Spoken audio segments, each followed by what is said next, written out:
15 अगस्त यानी हमारे देश की आज़ादी का महापर्व गलियों से लेकर संसद के प्रांगण तक तिरंगा लहरा रहा है।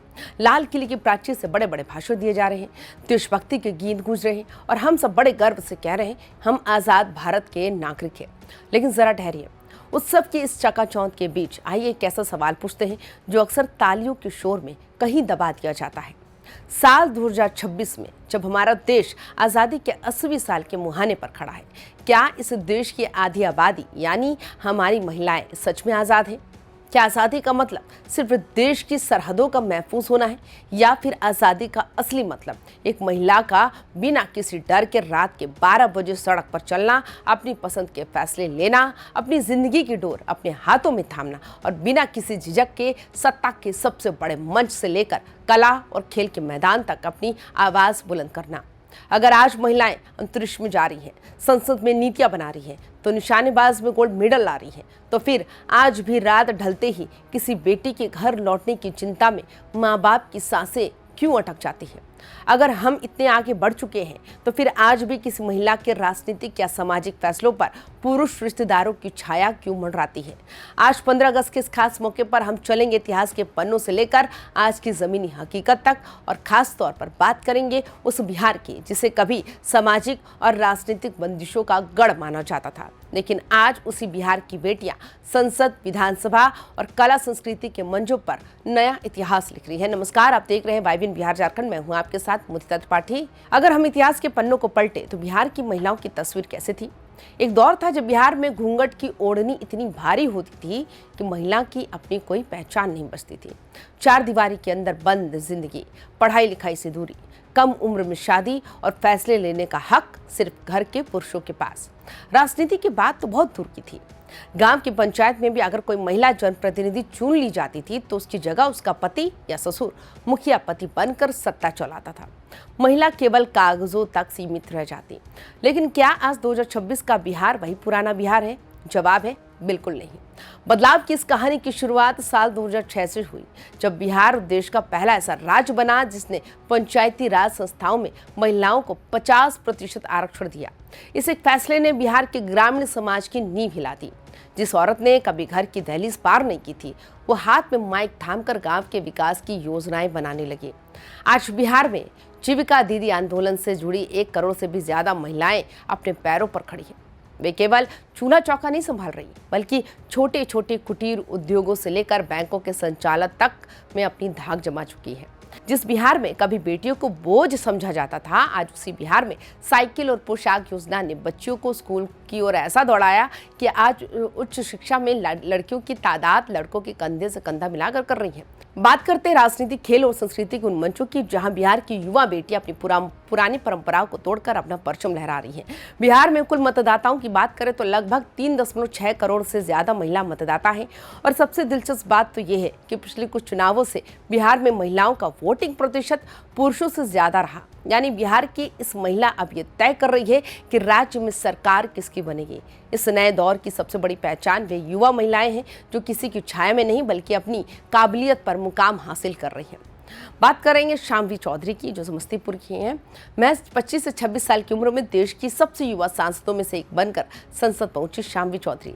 दिल्ली स्कूल ऑफ इकोनॉमिक्स से पढ़ी लिखी ये युवा सांसद जब संसद के पटल पर बोलती हैं तो बिहार के करोड़ों युवाओं की आकांक्षाओं की बात करती हैं।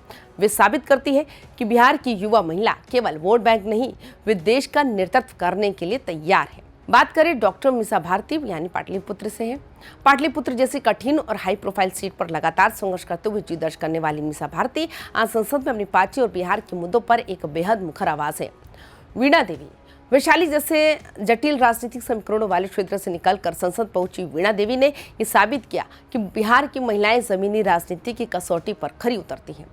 श्रेयसी सिंह, जो जमुई से हैं, निशानेबाजी में कॉमनवेल्थ गेम्स में गोल्ड मेडल जीतकर देश का नाम रोशन करने वाली अंतर्राष्ट्रीय एथलीट श्रेयसी सिंह जब विधानसभा पहुंची तो उन्होंने राजनीति की परिभाषा ही बदल दी। बंदूक से सटीक निशाना लगाने वाली श्रेयसी अब सदन में बिहार की खेल नीति, युवाओं के भविष्य और महिलाओं की सुरक्षा पर सटीक सवाल पूछती हैं। वे बिहार की उन लाखों लड़कियों के लिए रोल मॉडल हैं जो खेल और राजनीति दोनों में अपनी धाक जमाना चाहती हैं। और बात करते हैं संस्कृति एवं यूथ आइकॉन मैथिली ठाकुर की।